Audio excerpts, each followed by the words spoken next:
Now, this afternoon, President Obama briefed leaders of Congress from both parties on strategies to try to quell the deadly Sunni militants' route through Iraq going up to the capital city. The White House says the president has not made any clear decisions as of yet on how to respond to the crisis. And today, in an op-ed piece in the Wall Street Journal, if you haven't seen this, you got to read it because it's hard to believe, but I'll give you the highlights of it. Former Vice President Dick Cheney and his daughter Liz, you remember the one who ran and lost in Wyoming, well, they blasted President Obama and President Obama's handling of Iraq. And I'm quoting directly here.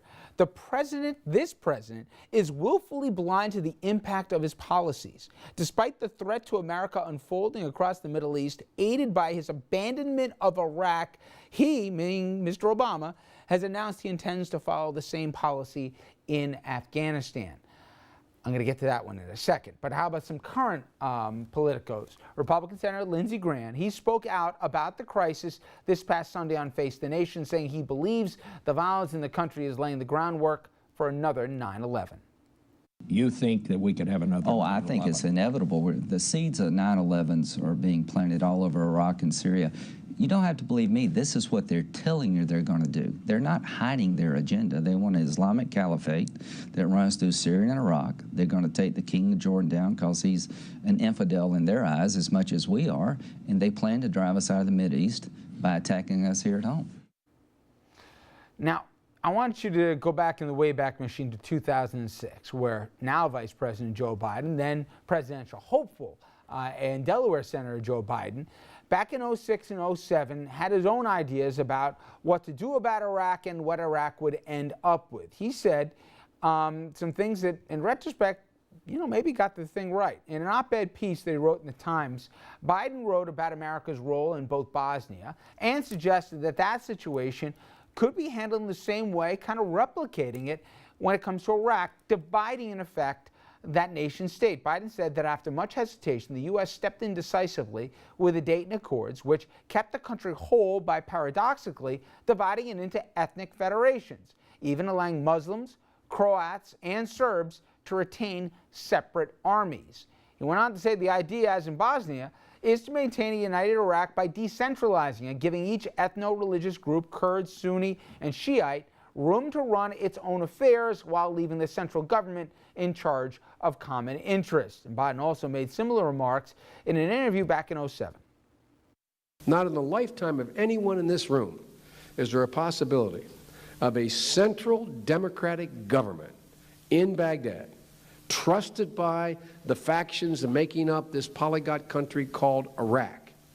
So you must decentralize. You must separate the parties within the context of a limited federal government. Crazy Joe might have had this thing right here. I don't know if it works as neatly as it did when we're talking about Bosnia because of the oil interests which reign supreme here, and also because we broke it, we tried to put it back together, got to break it again. I don't know if it works, but he might have had it right. You also would have had to have all the parties agree to it, which might have been the more difficult selling point. But yeah, I mean, it made a lot of sense when he first said it, and we talked about it in the run-up to the 08 campaign.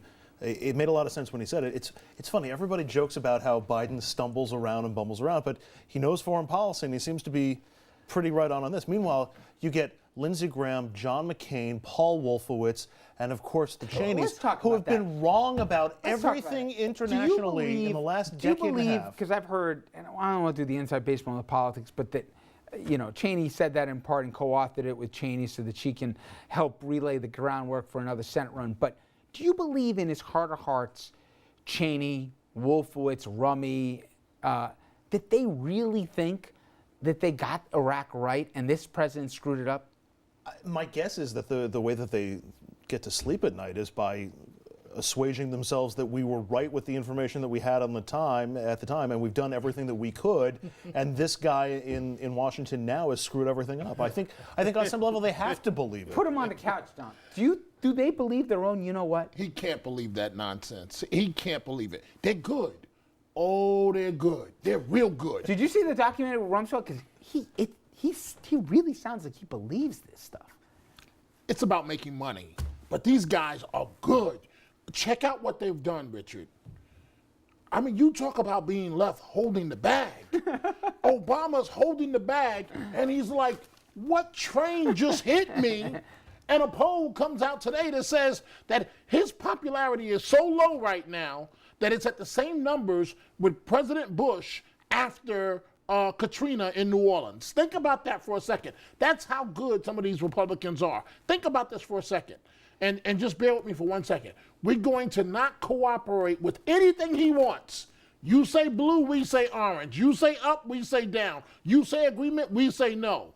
Then we're going to go tell the American people that your knight in shining armor, he can't deliver. He can't get it done. And now the American people are buying exactly into that argument. Let's face it, this president's tenure is over. It's almost like Bill Clinton. It's over. It's done. But I'm only saying, I don't care if you're Republican, Democrat, conservative, liberal. If you step back for a second, even if you don't like politics, you say, okay, wait a second. I get why we got into Afghanistan. We went into Iraq for, what were those 3 letters? Oh yeah, WMD. Did we find them? They didn't find them at all. That don't matter. They didn't get no, okay. We didn't get the mission accomplished, man. Doesn't matter. We did the whole thing, Doesn't right? matter. But we didn't find it. We screwed up royally. They left. We still hadn't gotten a Osama at the time. Let's not forget about that one. And now, the president inherits a complete worthless piece of fill in the blank that was running Iraq at the time, Mr. Maliki. Okay, the American public overwhelmingly want us to get out. Okay, and then we have some folks on Capitol Hill on the right complaining about the price all of a sudden for the war, when after 8 years they didn't even ask for so much as a receipt.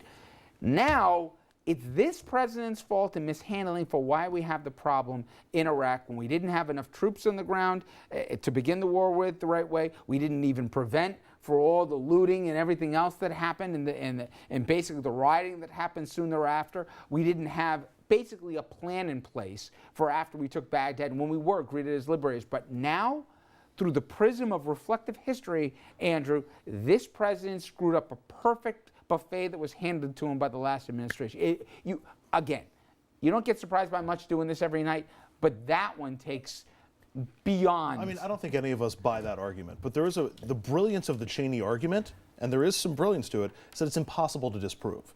The whole thing is, if only he had been firmer in Iraq. Why do you say that? But why do you say that? Because it was bad when he walked in. It's because if only he had been more firm in places like Syria, or if only he had been more firm with Libya, or if only he had been, he'd sent in troops in all of the, somebody trips on the shoelace somewhere around the world and John McCain is calling for troops to be sent in. And if only the president had responded with more masculinity, then maybe all these international players would be more weary of the United States and wouldn't do anything. On some gut level, it's an argument that makes sense and it's impossible to disprove because we didn't do any of that. Remember, but everybody agreed they mishandled from jump when we went into Iraq. But Richard, you have the American people, and they look at it as either black or white. Either you get it done or you don't. And he's right. You've got this president who ran on a platform of getting out of Iraq, and no war. Yeah. But you can spin it and say, if only this guy was more of a man. If only he had doubled down and did the things that we wanted him to do. If he wasn't so weak, quote, quote, hint, hint, if he really wasn't a Muslim lover, then perhaps we wouldn't be in this situation. So he's right. You can't disprove it. And this president's poll numbers, as of today, are reflecting that. I'll give you we are obviously in political cycles. We've got the midterms this year and just 2 years away. I still want to see somebody who wants nationally elected office to say they want to put more troops back into Iraq. And I want to see how in the Republican primary or in the general election, how that will play with the American public. Cheney can say all this nonsense that he wants, but I still want to see somebody with the stones to say that that's running for office other than John McCain, to say this is what the American policy ought to be, more boots on the ground somewhere in the Middle East, and just see how fast that person gives a concession speech before Election Day. All right. Gentlemen, thank you very much.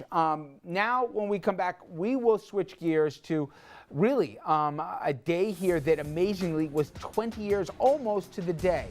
America tuned in to watch this scene. Yes, the white Bronco, you got it right. We're going to bring our legal panel in after this to discuss the role that the O.J. Simpson case played, not just in society, but in the American judicial system. Stay with us.